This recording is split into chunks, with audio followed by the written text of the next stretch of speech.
So what about the other 1% of the UFO phenomenon? Has there ever been legitimate sightings? As promised, we're going to cover this 1% in a future episode. But I'll share with you something a wise man once shared with me. Before we should start focusing on dealing with problems outside our world, we should first focus on solving the problems within our world. And before you can start solving problems within your world, you first have to solve problems within yourself and within your surrounding environment of family and friends. So basically what I'm trying to say is that we have priorities that we need to focus on first and foremost so we can successfully build our lives and our minds. Now, it's no secret that the difference between what the government knows about UFOs and aliens and what is shared or released to the public is extremely enormous. And unfortunately, governments and several organizations on Earth are taking advantage of the UFO phenomenon to achieve worldly agendas. We see particle beams, huge ones, firing at things that are, you were saying 200,000 Gs. Yep. I mean, go over that. Well, because I think it's part of a test for if there are bad guys out there. Or maybe they're doing preparations for factions. We may be looking at more than one faction. Remember, these groups tend to fragment. They fractally fragment so that you have wars within wars within wars. You know, but why would NASA release that footage? Well, remember, you've got all the good guys in NASA, and then you've got a few who are not good guys. The good guys don't know that there's something to keep secret. Remember, the lie's different at every level. They believe the lies they've been told. So when you set up a structure, an institution, which is supposed to be open and above board and is supposed to present live TV of the shuttle missions, they present live TV. Now, the controllers can't say, oh, well, you can broadcast this, but you can't broadcast that. Because the honest guys will then say, sure. Why can't we broadcast that? So people always say if this was happening, it would come out, and it is coming out. Well, I mean, I agree with you. When you've got the Catholic Church saying we need to love the aliens, they're our brothers, when you've got every major denomination saying it, when you've got all the movies, and you've got, in the 80s, huge programs at the Olympics with aliens landing, fake aliens, and you've got huge things the size of 3 football fields floating over Dallas and stuff all over the place. Something's going on. And then I read government documents about fake extraterrestrial landings. Any of this. Why? I mean, you believe it's fake. Remember Operation Northwoods? Yes. Okay. Or we can go to the, September 11th. Governments do huge, big things to sway populations at key nodal points in history. They love hoaxes. Yeah, well, it's manufactured history is what it is. We are building, all my UFO friends, I need to shake them because they're so, frankly, they're extremely naive, Alex. They really believe we're building toward disclosure.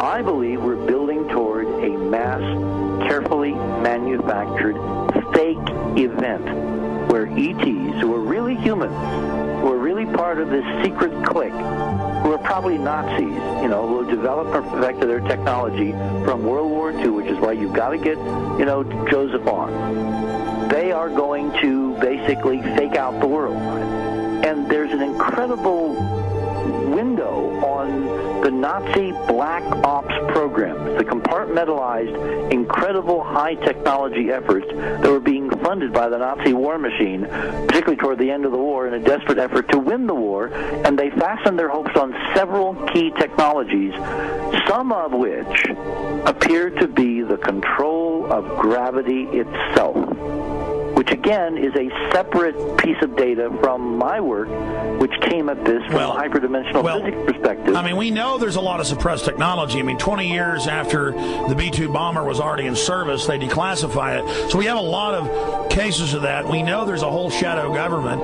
This is technology and physics, Alex, that would make anything you think you know like a candle flame compared to a hydrogen bomb. This is a physics that literally allows you to rearrange time.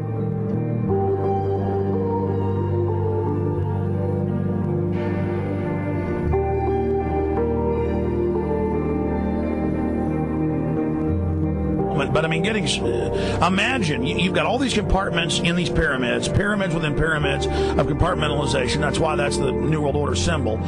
And we don't know what they've got because they are so secret. We know they lie so much. We just know it's advanced. Mainline scientists say they're 30 years advanced. So Richard C. Hoagland, what I'm saying to you is, I'm entertaining what you're saying. I respect you. I think you're a great guy. My only issue is, like you said, dealing with what we know they could be up to. The fact, Alex, we have done experiments. We have our own data. We have experiments now from the Soviet Union. 30, 40 years when the Iron Curtain came down, when Glasnost finally prevailed, a huge amount of stuff was declassified from the KGB as well. And we now have put this data together. We not only know what the physics is, we know what it can do, we know what it's based on, we know how to make it work. We've seen in our own experiments ample evidence. We've seen experiments across the American landscape and even in Europe that vindicate various parts of this. And the latest thing I'm working on, it looks like von Braun himself was deeply involved in some of this early physics experimentation, but they're keeping all the good stuff for themselves. The reason is that if we got access to the good stuff, if we got access to the technologies, the energy, we wouldn't be worried about $4, $5 a gallon gas or $10 a gallon gas.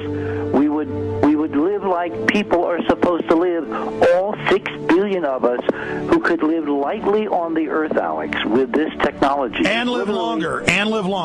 Absolutely, and better, and you could live to 200-300 and have the virility of your 20s and 30s. There's extraordinary medical breakthroughs, there's extraordinary physics breakthroughs, technology breakthroughs, energy. It's all been kept away. Think about it. We're already on a planet hurtling through space, all these wonders around you, and you've been taught it's bizarre to question, and that's because there's so many kooks in the alternative movement who do talk about ridiculous, Hollywood-style green men, instead of really looking at the shadow government and all these crazy secret societies that are admittedly running NASA and the shadow government. Now, ladies and gentlemen, during this talk that I'm going to give you, I'm going to explain to you the history of this phenomenon, who the secret government really is, and I will name them by name, the beginning group, the study group. I will tell you who they are today. I'm going to tell you what this is all about. I'm going to tell you who's selling drugs to your children, and I'm going to tell you why the United States government is afraid for you to find out what the truth is regarding UFOs.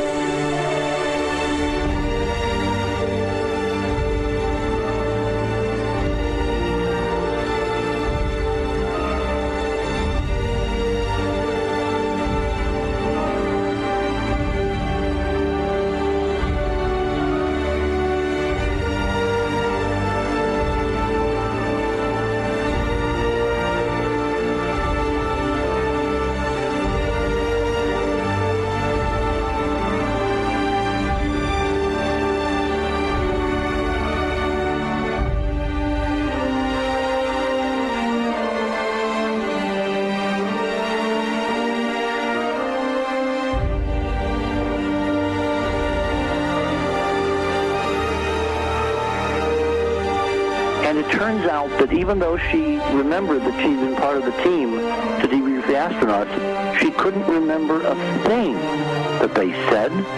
She couldn't remember why she no longer was working with NASA. She couldn't remember. In other words, her memory lapses were enormous, and I don't think they were feigned, because we now found the same pattern in all the flight crews. Because the awful truth, Alex, is they have been brainwashed. They have been mind controlled.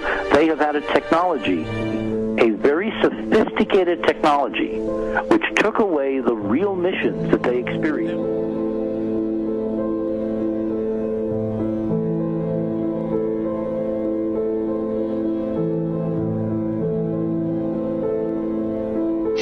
Sorry.